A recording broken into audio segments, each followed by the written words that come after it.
So Luke Evans, who is an actor from, if you saw the Fast and Furious, he's been in a bunch of other things. I mentioned earlier, he was in the Beauty and the Beast movie, the 2017 one with. Wasn't Gaston like really hotly debated as a character in the live action version? So it says Luke Evans explains why he's not sure that only gay actors should play LGBTQ plus roles.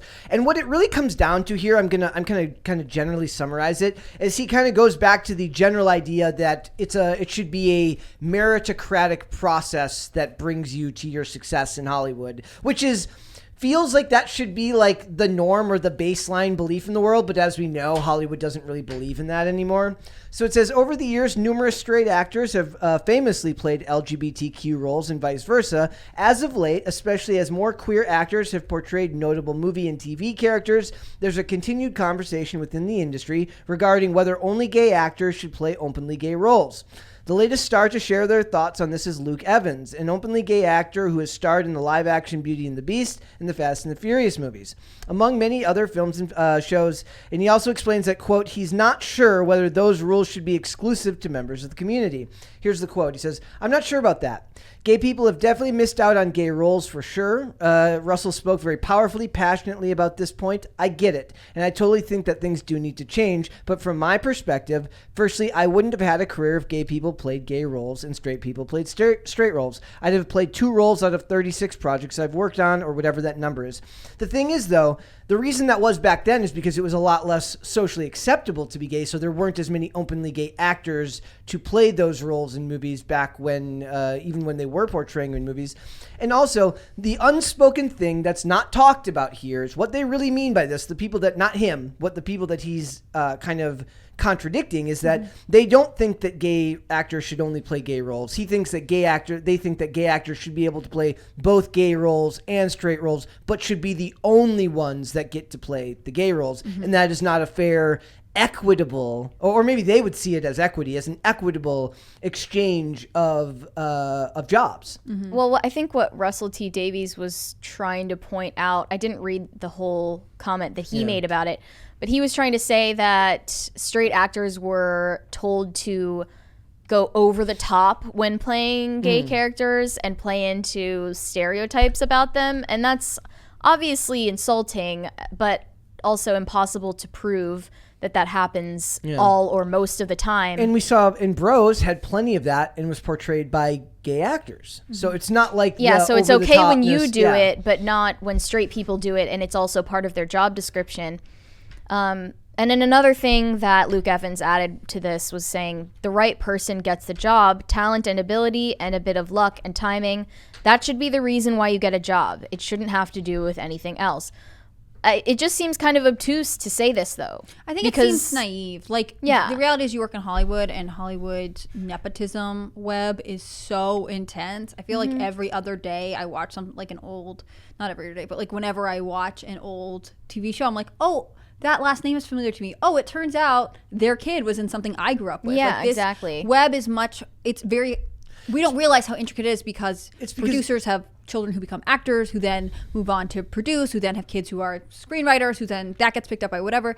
So like this idea that it's just like we all hang out and then maybe we all get to the audition on time and you're talented enough, like that's already on its face not true in Hollywood. I agree with what his point, like if he's a gay man, he had only been cast, he wouldn't have had the career that he's had if we cast things that way.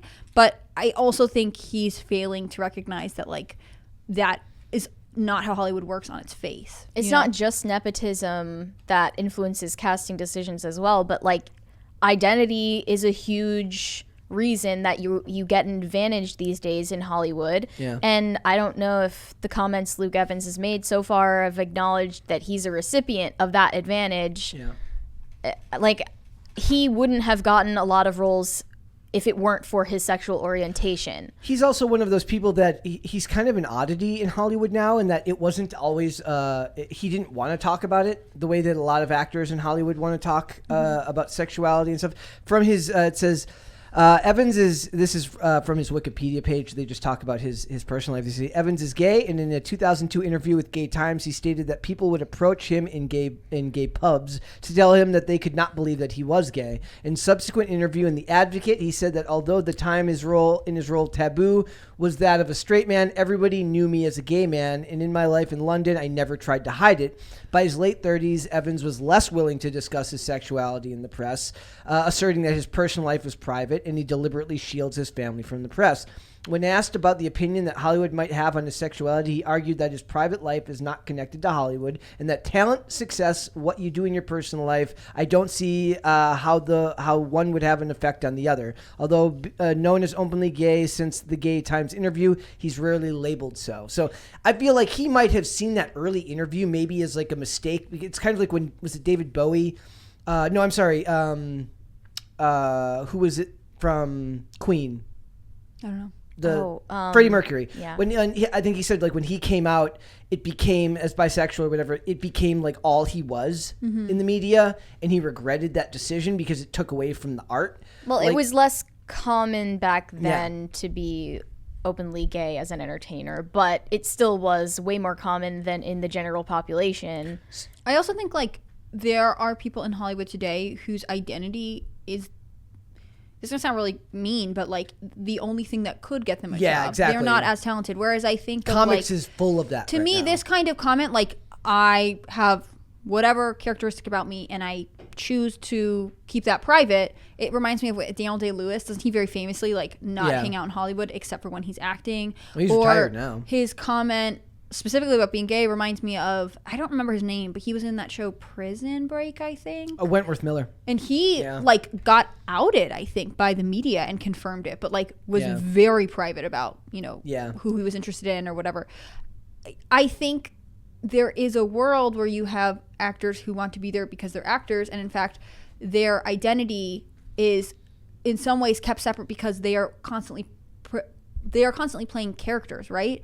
Whereas like we actually cast a lot of people now because they have a social media following, and they, we cast them basically as themselves in movies, and their identity therefore influences what projects get picked up and what they are, what studios are pursuing to put these people in.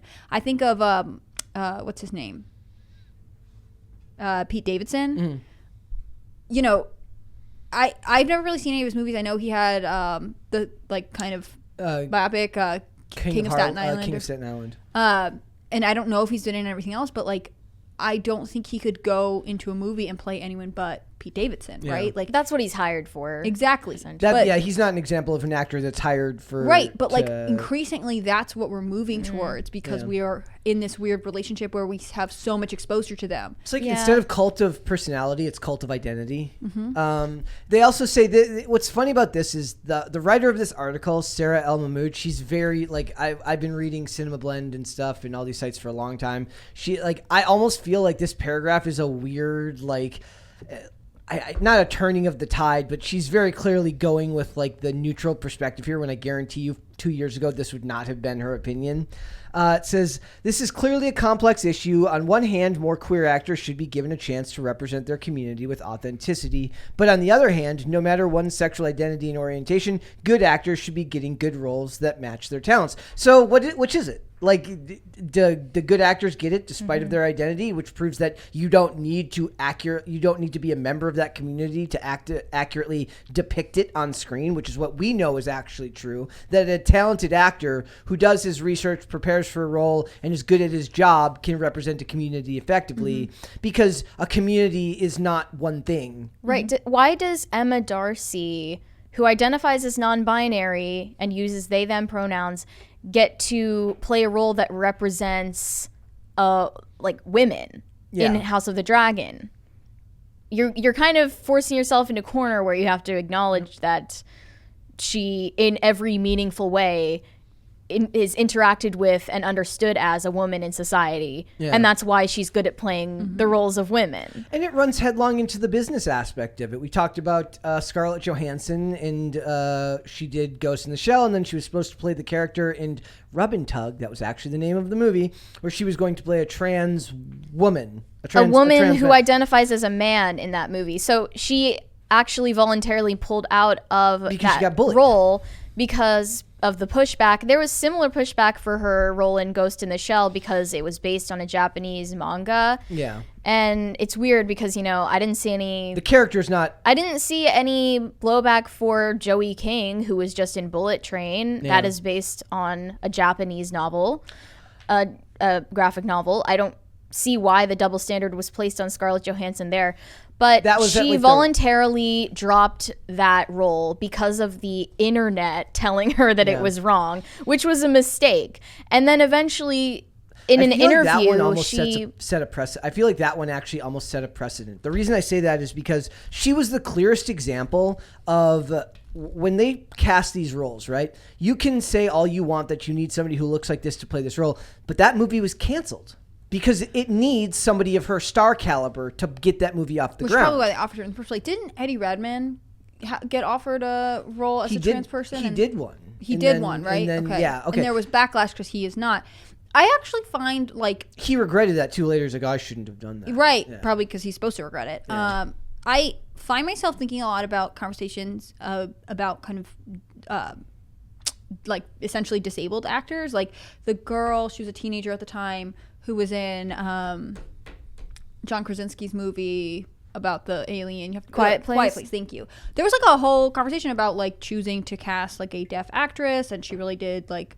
She really is deaf. She speaks in sign. Like that affected how they filmed. The actress who's in Echo, who stars in Echo for Marvel, is she's deaf and not paraplegic. She's missing a leg. Mm-hmm. So like theoretically, that's to me a case where you could say like, yes, maybe we should only have deaf actors or actresses play this person, because in some ways they actually cannot just pretend to be hearing, right? It affects their speech. It affects their ability to perform on set. Like that is the type of specialized character where like maybe when you're casting you do take that into effect.